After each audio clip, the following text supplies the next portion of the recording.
A section-by-section walkthrough of California Form FL-160, the property declaration used to itemize community and separate property and debts, assign a value to each, and propose how they should be divided. What is Form FL-160?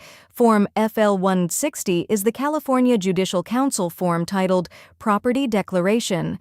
Instead of simply listing everything a couple owns and owes, it asks you to organize that property in a specific way, separate it into community and separate categories, assign a value to each item, show what is proposed to go to each spouse. Because it combines characterization, valuation, and proposed division in one document, FL-160 is often used to support a judgment, whether that is a stipulated judgment both spouses agree to, or a default judgment based on what one spouse requested. Separate property and debts.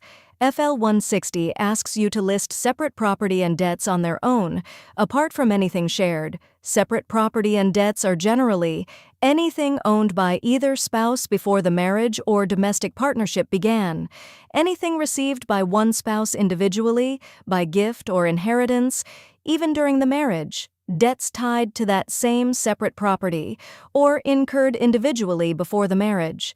Getting this category right matters, since separate property generally stays with the spouse who owns it and is not divided between the couple the way community property is. Community property and debts. Community property and debts are generally anything either spouse acquired during the marriage or domestic partnership, regardless of whose name is on the account, title, or paperwork. This typically includes income earned by either spouse during the marriage, property purchased with that income, retirement contributions made during the marriage, debts taken on by either spouse during the marriage for shared or individual purposes. FL-160 asks you to list these items separately from your separate property, since California generally divides community property and debts between the spouses, while separate property and debts generally are not divided. Assigning a value to each item. For every item listed, whether separate or community, FL-160 asks you to enter a value. This is what turns a simple list into something a court or you and your spouse can actually use to confirm a division is fair. Leaving a value blank makes it difficult to confirm the division adds up correctly. Rough estimates are common for items like furniture or vehicles, but larger assets, real property, retirement accounts, businesses, often need a more careful valuation.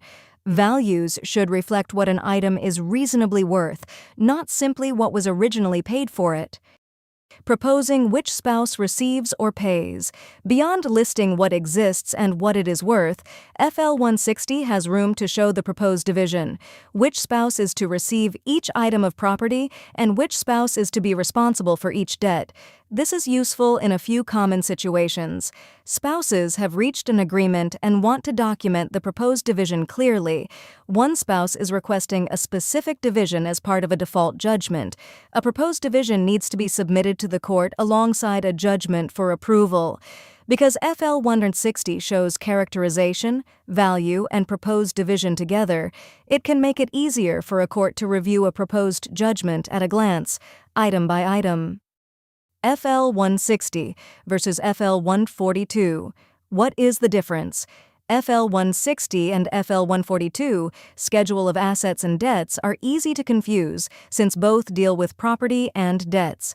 The general difference? In short, FL-142 is generally a complete inventory of what exists, while FL-160 is often used to characterize that property as separate or community and propose how it should be divided. Depending on your case, FL-160 can be attached to the FL-140 disclosure as an alternative to FL-142, or used separately to lay out a proposed division.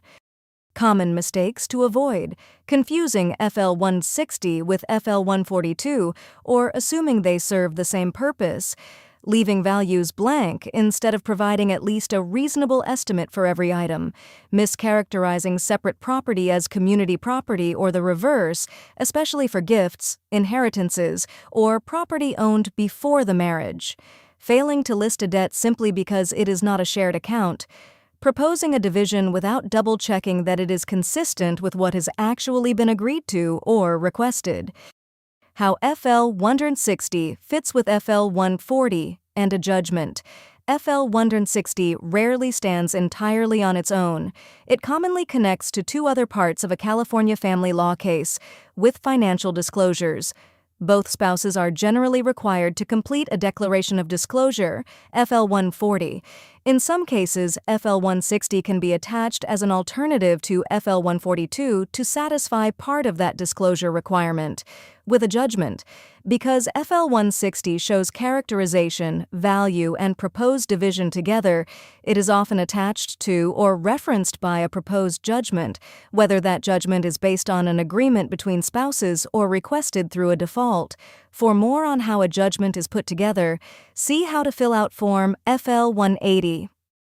If keeping track of all of this by hand feels like a lot, that is exactly what Virdix is built for. The wizard at Virdix.co walks you through these same questions in plain language and prepares your FL-160 for you.